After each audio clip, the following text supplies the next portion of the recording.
जादुई पेंसिल।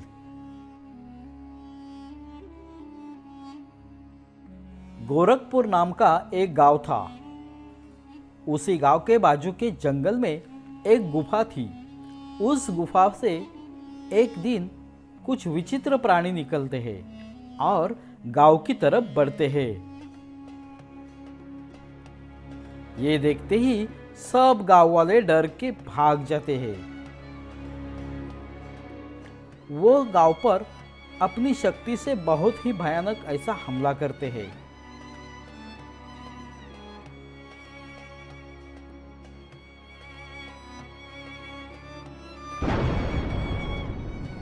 पूरे गांव को तहस नहस करते हैं और गांव से बहुत सारे जानवर लेके निकलते हैं और वापस अपनी गुफा में जाते हैं। ये विचित्र प्राणी साल में एक बार गांव में आते हैं। उसी गांव में मदन नाम का एक लड़का रहता था।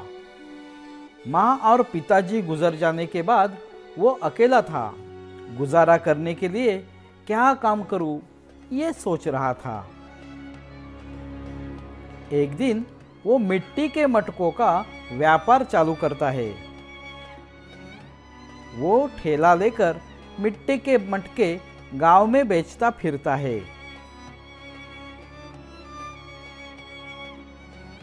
गांव में एक जगह ठेला लगाकर वो मटके बेचने लगा। पर मटके खरीदने से ज्यादा लोग उसका मजाक उड़ाते थे। इस तरह वो नाराज होकर एक तालाब के किनारे बैठता है। तभी तालाब से एक जादुई पेंसिल आती है। पेंसिल को देखकर मदन कुछ डर सा जाता है। मदन पूछता है, पर तुम कौन हो? मैं एक परी हूँ। और पेंसिल कैसे बन गई? एक साधु के श्राप के कारण मैं एक पेंसिल बन गई हूँ। जब मेरा इस्तेमाल अच्छे कामों के लिए होगा, तभी मैं श्राप से मुक्त हो जाऊंगी। मेरा विश्वास है तुम एक अच्छे इंसान हो। तुम मेरा इस्तेमाल अच्छे कामों के लिए करोगे, इसीलिए मैं तुम्हारे पास आई हूँ। तुम बोलो, अभी तुम्हें क्या चाहिए? हाँ, पहले मुझे आकाश की सैर कराओ। तभी वो जादुई पेंसिल एक उड़ने वाली पेंसिल कार में बदल जाती है और वो पेंसिल कार मदन को हवा में लेके उड़ने लगी।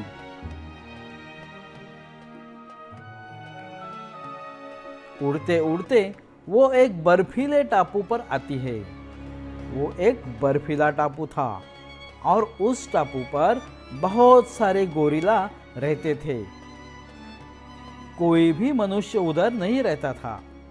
मदन वहां पे पहुंच जाता है। तभी मदन को एक गोरिल्ला का छोटा बच्चा पानी में डूबता दिखता है और वो पेंसिल कार लेकर उसे बचाने आता है। वो उस गोरिल्ला के बच्चे को अपने पेंसिल कार में बिठाकर ऊपर लेके आता है और उसे बचाता है। खुश होकर गोरिल्ला मदन को धन्यवाद देता है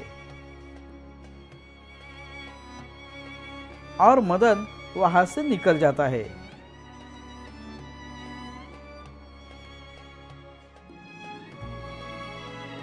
ऐसे ही मदन जानवरों को और इंसानों को मदद करते बहुत अच्छे काम करता है।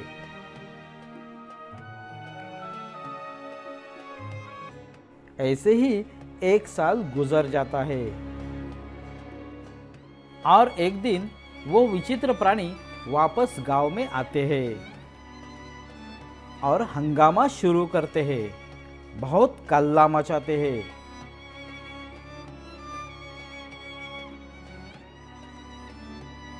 तभी मदन अपनी पेंसिल कार लेकर निकलता है।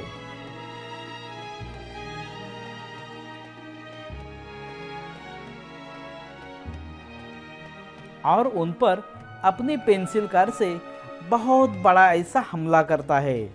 सब प्राणी भागने लगते हैं।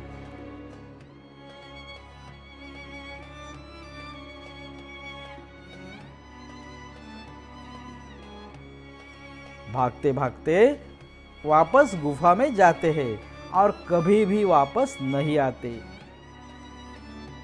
आखिर में उस पेंसिल से बहुत सारे सोने के सिक्के निकलते हैं।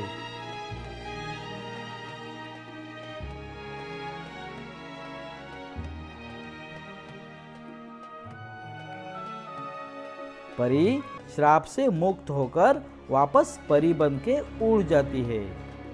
उसी पैसों से मदन अपने लिए एक बड़ा सा घर बनवाता है और खुशी खुशी से जीने लगता है। बनाना कार। सुंदरपुर नाम का एक सुंदर सा गांव था। उस गांव में राधा नाम की लड़की अपने भाई के साथ रहती थी। राधा की केली की खेती थी। उसमें बहुत केली आती थी। पकी हुई केली निकालकर राधा अपने भाई के साथ ठेला गाड़ी लेकर गांव में बेचने जाती थी। पर वहां पे कोई भी केला खरीदता नहीं था। तभी राधा का भाई राधा से, दीदी यहाँ पे अपनी केली बिकती नहीं, क्यों ना हम मार्केट में बेचने के लिए जाए। हाँ छोटू, चलो हम मार्केट में बेचने जाते हैं। दोनों भी मार्केट में बेचने जाते हैं। राधा मार्केट में केले का ठेला लगाती है। उसके बाजू में ही हरिलाल नाम का फलों का व्यापारी था और उसकी दुकान थी। वो राधा का केले का ठेला देखकर बहुत गुस्सा होता है। वो राधा के पास आता है और बोलता है, ए लड़की, मेरे दुकान के सामने तूने गाड़ी क्यों लगाई है? मेरा फलों का व्यापार है, तुझे दिखता नहीं है क्या? पर भैया, मेरी रोजी रोटी तो इस पर ही चलती है। मैं तुम्हारे व्यापार में दखल नहीं दूंगी। वो मुझे कुछ मालूम नहीं, तुम अभी के अभी ये ठेला गाड़ी हटाओ। राधा नाराज होके गांव के बाहर जो तालाब था वहां पे जाती है। दुखी मन से तालाब के किनारे रोते रहती है।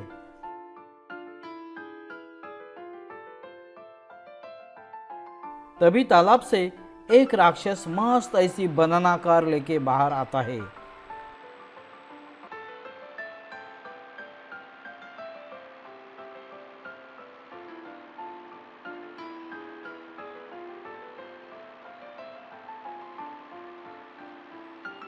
और राधा को बोलता है, मैं एक राक्षस हूँ, पर गरीबों को मदद करना मेरा फर्ज समझता हूँ।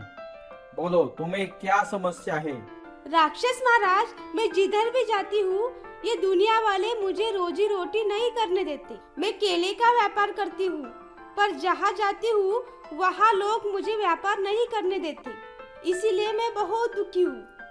तुम ये जादुई केले की गाड़ी रखो। इस गाड़ी में व्यापार करोगी तो कभी केले खत्म नहीं होंगे और लोग भी तुम्हारे पास ही केले खरीदने आएंगे। तभी राधा वो बनाना कार लेकर निकलती है।